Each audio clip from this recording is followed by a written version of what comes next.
She was 4 days old, and the dog would not leave her side. He was reading something in her that the pediatrician would not find for 3 more days. They thought their golden retriever was being protective of the newborn. He was detecting a temperature gradient that clinical thermometers were not catching consistently.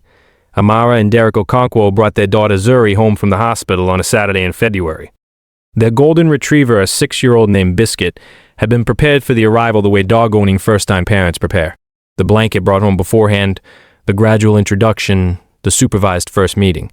Biscuit had met Zuri calmly, sniffed once, and taken a step back. Textbook. Good.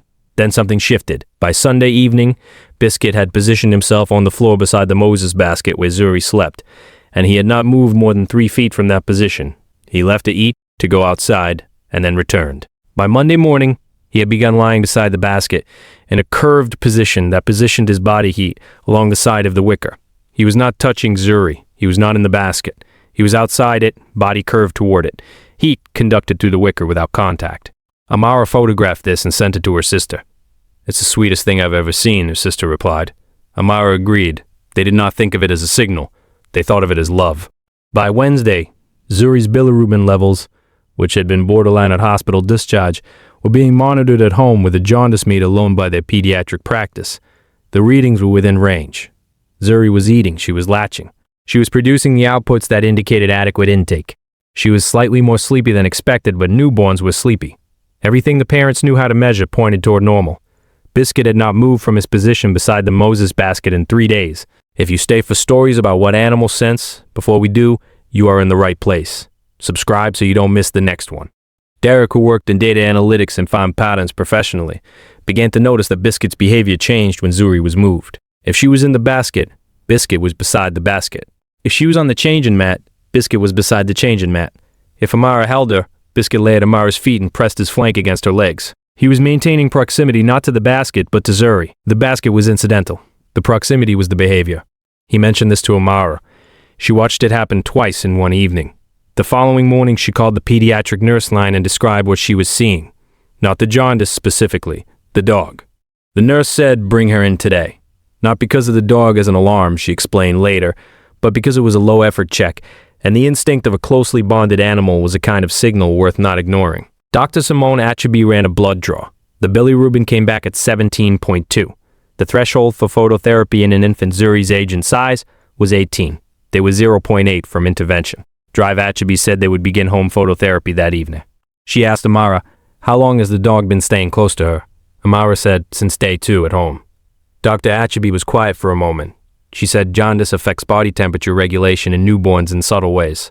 A baby with rising bilirubin may run slightly cooler than expected in peripheral areas, the hands, feet, the surface of the skin. Because circulation is being affected by the bilirubin burden, a dog lying beside a newborn would detect a skin temperature deviation through proximity, not necessarily through scent alone, through radiant heat and scent combined. He may have been trying to supplement the warmth she wasn't producing quite right. Has your dog ever done something that made no sense until it was the only thing that made sense? Tell us in the comments. These stories deserve to be heard. The home phototherapy unit arrived that afternoon. Zuri spent 4 days under the lamp. Her bilirubin levels normalized. She came through without complication. During the 4 days of phototherapy, Biscuit did something different. He moved away from the unit. He would come to the edge of the lit area, look at Zuri, and then lie down approximately 4 feet away. When the lamp was off for feeds, he moved back to his position beside her. When the lamp went back on, he moved away. Amara mentioned this to Dr. Achabi at the follow-up. The doctor said the phototherapy lamp produces heat, a warmer environment. He may have moved because the condition he was compensating for was being addressed. She paused, or I could be attributing meaning to behavior I can't fully verify. But what I can tell you is that your dog flagged a sick newborn before your instruments did. And that is a fact regardless of how we did it.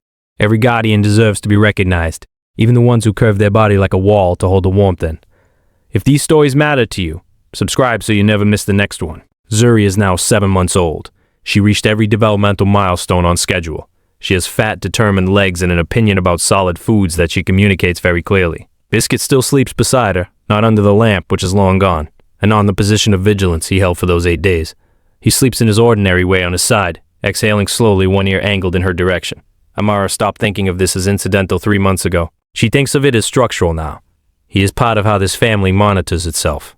The next story involves a dog whose behavior began changing 2 weeks before a family member received a diagnosis they had not gone looking for, and what the oncologist said about the location the dog had been persistently attending to.